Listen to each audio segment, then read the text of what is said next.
Hello, everyone, and you're welcome to today's episode on their Worship Leader series. I am Oluwakemi Ugwakezi, and let me just quickly take a time out to say thank you for always staying connected with us to be part of what God is doing through us. So our topic today is I will walk in them, which is part 2. We look at the first part in our last episode.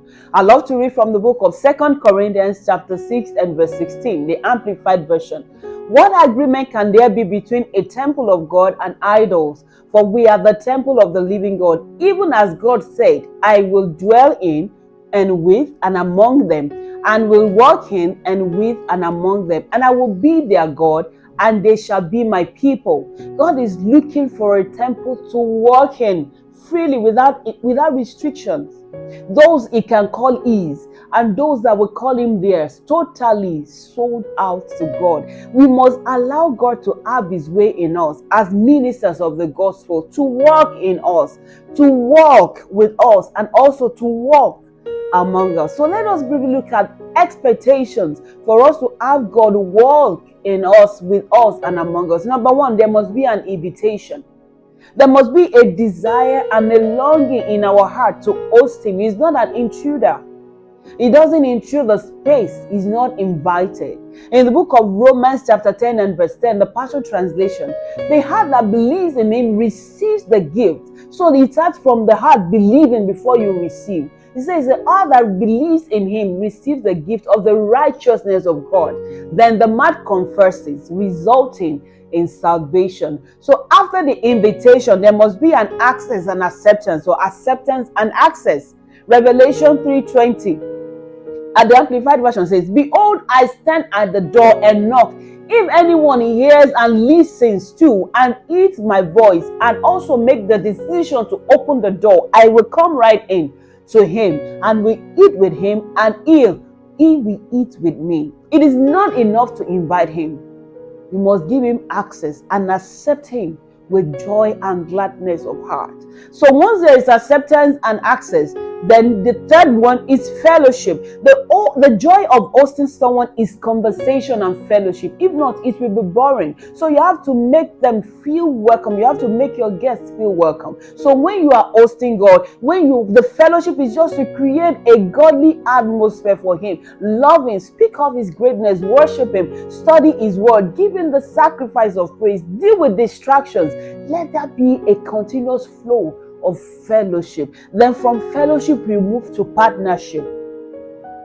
Then you enter deep conversation of his agenda, and this is made known through the help of the Holy Spirit. 1 Corinthians chapter 2 from 9 to 10, the Passion Translation says, this is why the scriptures say, things never discovered or heard of before, things beyond our ability to imagine. These are many things God has in store for all his lovers. But God now unveils these profound realities to us by his Spirit. Yes, he has revealed to us his inmost heart and deepest mysteries through the Holy Spirit, who constantly explore all things. Then he finds you and I a body vessel, his forerunner, his battle axe to birth revival and to be the agent of change, shining the light in our world. As a worship leader, please see beyond the role of leading worship every service day, but to be in partnership with God for the unusual to take place in the course of the service that day. Be the worship leader, not a song leader. And after that, we have glorification, which is the fifth step.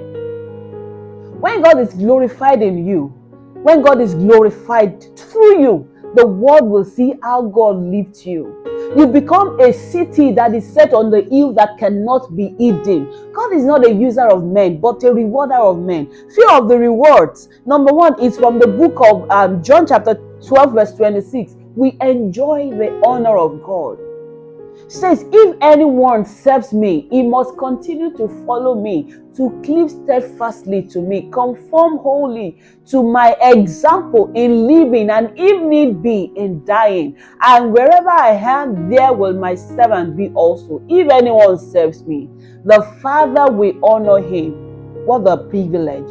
And another reward is from the book of Exodus 23:25-26. And you shall serve the Lord your God. He shall bless your bread, your water. He will take sickness from your midst. None shall lose his young by miscarriage or be barren in the land. And God says, I will fulfill the number of your days. So in closing, dear worship leaders, allow God to work in you. Allow Him to walk with you. Allow Him to walk through you. And His name will be glorified in your life. So until we come in our next episode, dear worship leaders, dear worship ministers, let God walk in you without restrictions. So remain planted, remain rooted, and remain connected. God bless you.